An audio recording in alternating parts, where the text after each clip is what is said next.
आदरणीय अध्यक्ष जी, मैं कांग्रेस की मुसीबत समझता हूं। बरसों से एक ही फेल्ड प्रोडक्ट उसको बार बार लॉन्च करते हैं। हर बार लॉन्चिंग फेल हो जाती है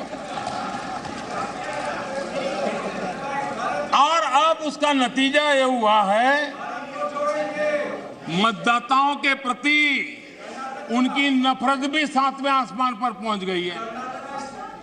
उनका लॉन्चिंग फेल होता है, नफरत जनता पे करते हैं। लेकिन पीआर वाले प्रचार क्या करते हैं? मोहब्बत की दुकान का प्रचार करते हैं, इकोसिस्टम लग पड़ती है।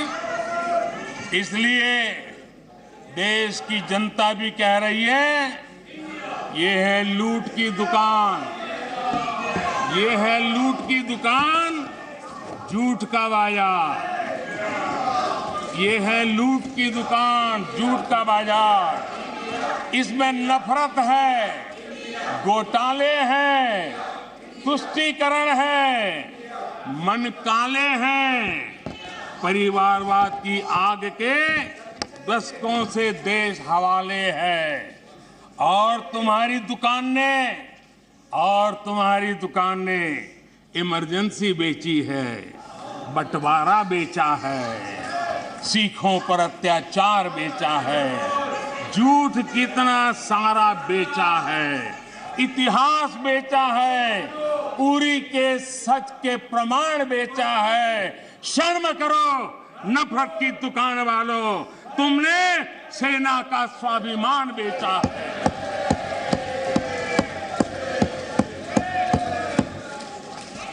आदरणीय अध्यक्ष जी, हम तो यहां बैठे हुए काफी लोग गांव गरीब वाली पृष्ठभूमि से हैं। यहां सदन में बड़ी संख्या में लोग गांव और छोटे कस्बों से आते हैं। और गांव का कोई व्यक्ति विदेश जाए, सालों तक वो उसके गीत गाता रहता है। एक आध बार भी कभी विदेश जाए, देख करके आया हो, सालों तक बताता रहता है कि मैं ये देख के आया, मैं ये देख के आया, मैंने ये सुना, मैंने ये मुझे देखा। स्वाभाविक है, गांव का व्यक्ति जितने बेचारे ने दिल्ली मुंबई भी न देखा हो और अमेरिका जाके आ जाए, यूरोप जाके आ जाए, तो वो वर्णन करता रहता है। जिन लोगों ने कभी गमले में मूली नहीं उगाई, जिन लोगों ने कभी गमले में मूली नहीं उगाई, वो खेतों को देखकर हैरान होने ही होने हैं।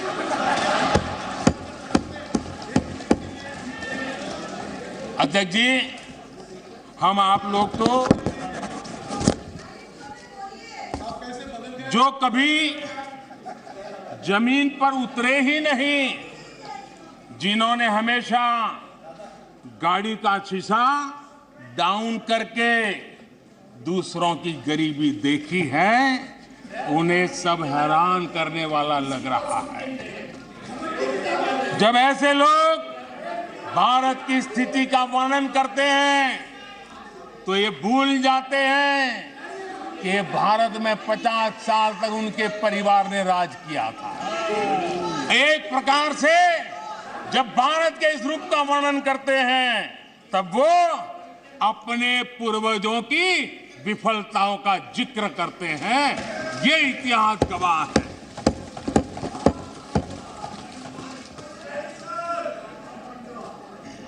और इनकी दाल गलने वाली नहीं है, इसलिए नई नई दुकानें खोल करके बैठ जाते हैं। आदरणीय अध्यक्ष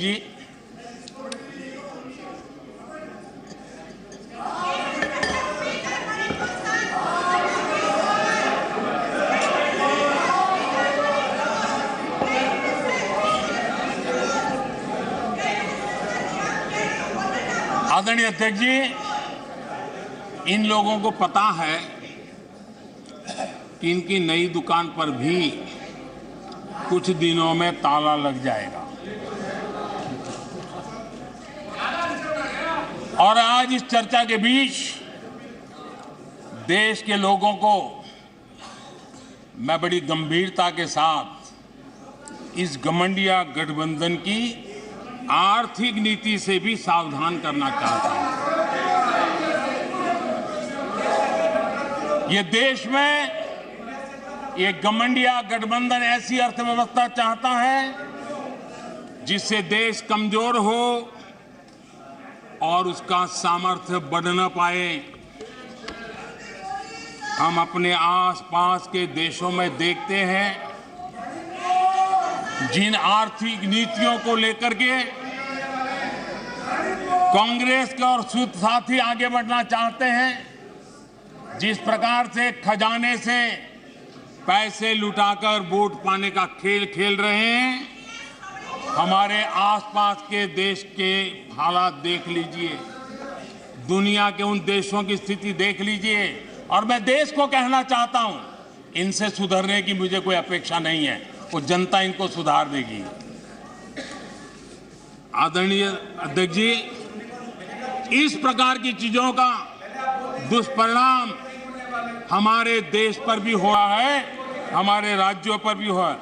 चुनाव जीतने के लिए अनाप शनाप वायदों के कारण अब इन राज्यों में जनता के ऊपर नए नए दंड डाले जा रहे हैं, नए नए बोझ डाले जा रहे हैं और विकास के प्रोजेक्ट्स बंद करने की घोषणा की जा रही है, विधिवत रूप से घोषणा की जा रही है।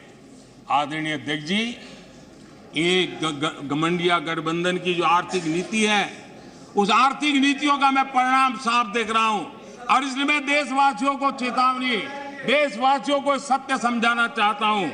ये लोग, ये घमंडिया गठबंधन, ये लोग भारत के दिवालिया होने की गारंटी है, भारत के दिवालिया होने की गारंटी है। ये इकोनॉमी को डुबाने की, ये इकोनॉमी को डुबाने की, ये डबल डिजिट महंगाई की, ये डबल डिजिट महंगाई की, ये पॉलिसी पैरालिसिस की, ये पॉलिसी पैरालिसिस की, ये अस्थिरता की, ये अस्थिरता की, ये करप्शन की, ये करप्शन की, ये तुष्टीकरण की, ये तुष्टीकरण की, ये परिवारवाद की, ये परिवारवाद की, ये भारी बेरोजगारी की, ये भारी बेरोजगारी की, ये आतंक और हिंसा की, ये आतंक और हिंसा की, ये भारत को 2 शताब्दी पीछे पहुंचाने की गारंटी है। आदरणीय अध्यक्ष जी, ये कभी भारत को टॉप 3 अर्थव्यवस्था बनाने की गारंटी नहीं दे सकते। ये मोदी देश को गारंटी देता है कि मेरे तीसरे कार्यकाल में मैं हिंदुस्तान को टॉप 3 की पोजीशन में लाके रहूंगा। ये मेरा देश को गारंटी है। ये कभी भी देश को विकसित बनाने का सोच भी नहीं सकते हैं। उस दिशा में ये लोग कुछ कर भी नहीं सकते हैं। Zee News.